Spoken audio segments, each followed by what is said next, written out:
Hi, this is Gavin DeGraw, and you're watching Sessions at AOL. Gavin DeGraw grew up as part of a very musical family in the Catskills region of New York.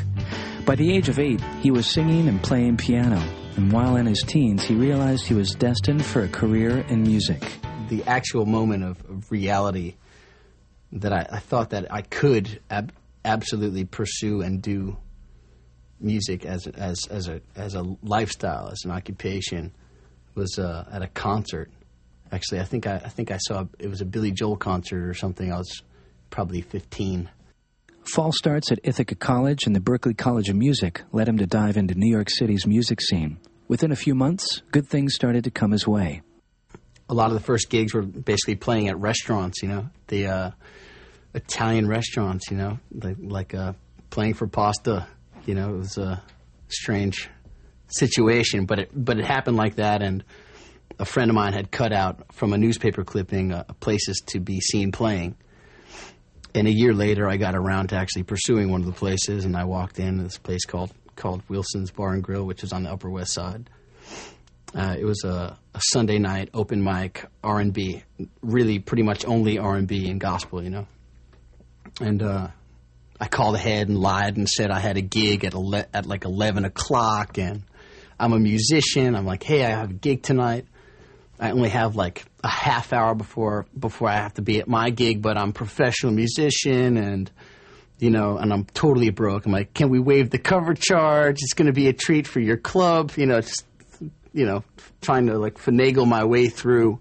She's like, no, we can't waive the cover charge. I said, okay, can you guarantee me that 5 minutes after I walk in the door, I get on stage because I have to make this gig? I sang and left my card at the hostess stand, and I got a call the next day from the owner who wasn't there, and she said people had called, and I ended up getting a steady gig there, and the owner of the club became my manager, Debbie Wilson. Eventually landing at J Records, DeGraw teamed up with producer Mark Endert of Fiona Apple and Tonic fame. Together, they made an album largely made up of DeGraw's original songs.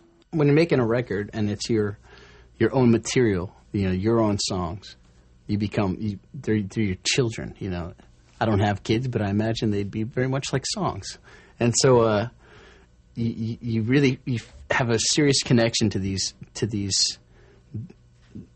songs, and you're very, very cautious of them being misinterpreted. And as far as production is concerned of a record, that can happen very easily. So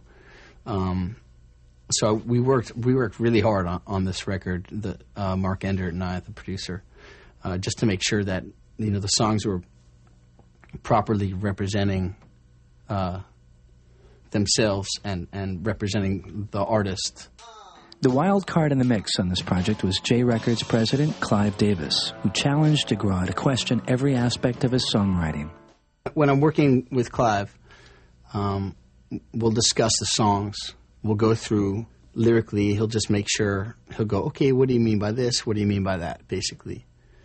And, I describe lyrics or songs. And he's very, very interested in making sure that the actual song is represented appropriately on the recordings. That's where he's very, very concerned.